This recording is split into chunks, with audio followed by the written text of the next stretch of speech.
Magandang umaga po sa inyong lahat and welcome back to our channel. Ito po ang Ganap Canada, and if you're not subscribed to our channel, please subscribe, like, comment, and share na din po ang ating mga video.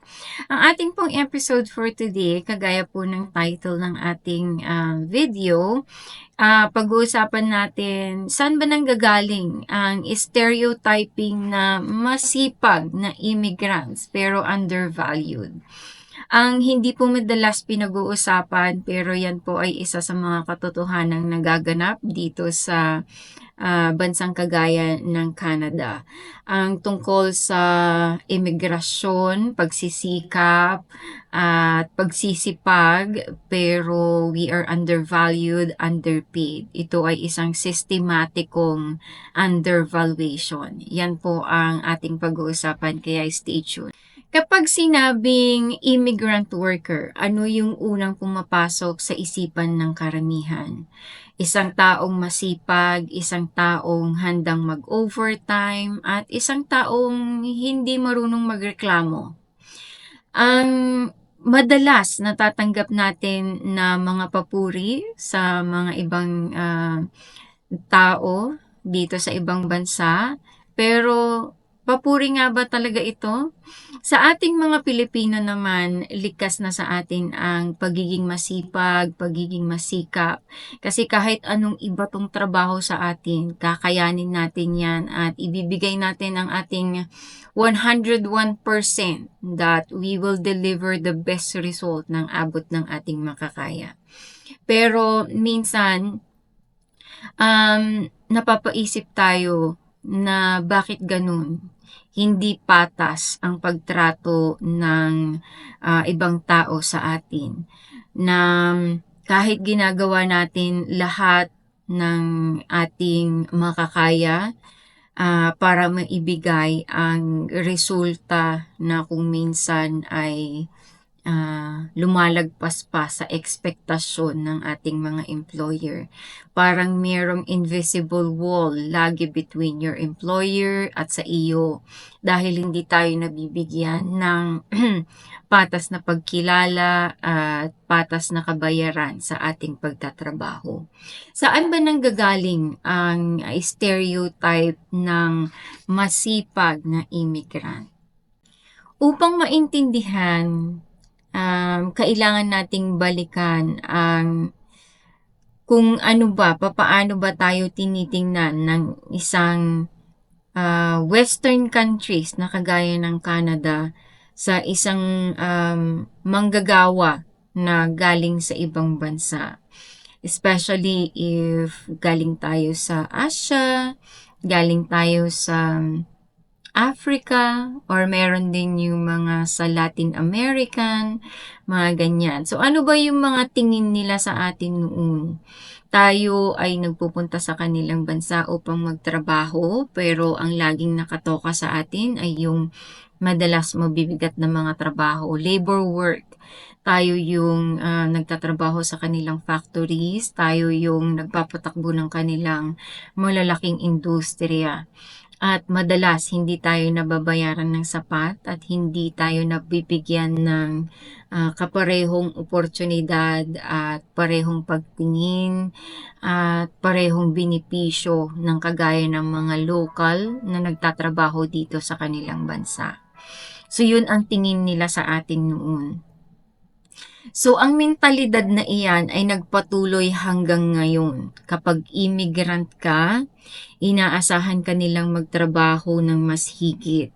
Dito sa Canada, sa panahon ngayon, marami ng mga immigrants na nakaranas na sa mahirap na pagproseso ng pag-a-apply ng work permit, pag-a-apply ng residence, pag-a-apply ng citizenship, yan, pahirap na ng pahirap at nararanasan yan ng karamihan sa atin dito sa Canada sa panahon ngayon.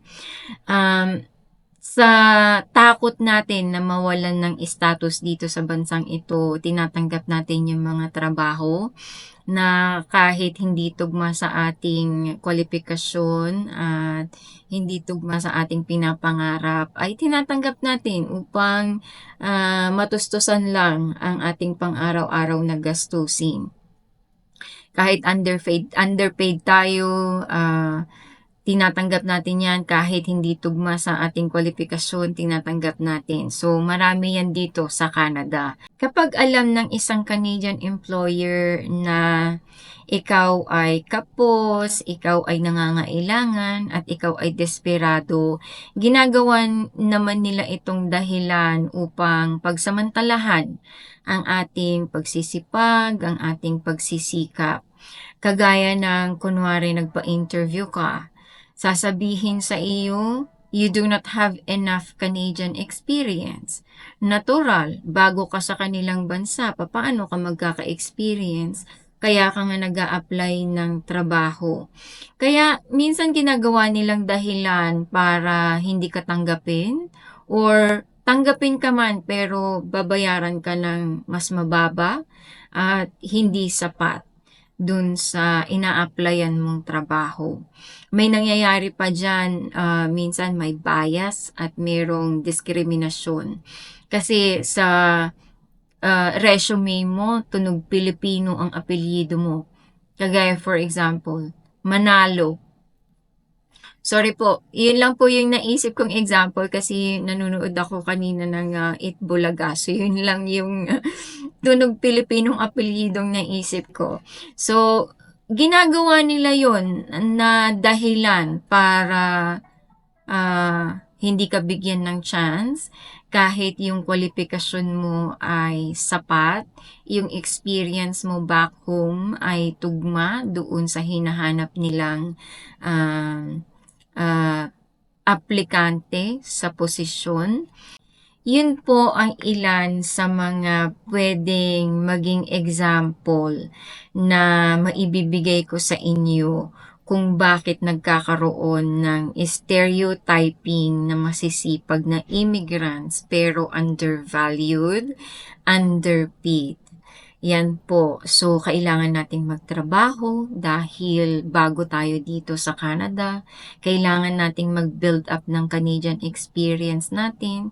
Kailangan nating gawin itong trabaho na ito dahil wala tayong choice. Yan po. Pero ano ba dapat yung mga kailangan nating gawin para recognize tayo at para mabigyan ng halaga ang ating mga ginagawa dito sa bansang kagaya ng Canada? Maraming immigrants na highly educated na nagpupunta dito sa Canada, hindi lang mula sa Pilipinas, kung hindi mula sa iba't ibang bansa.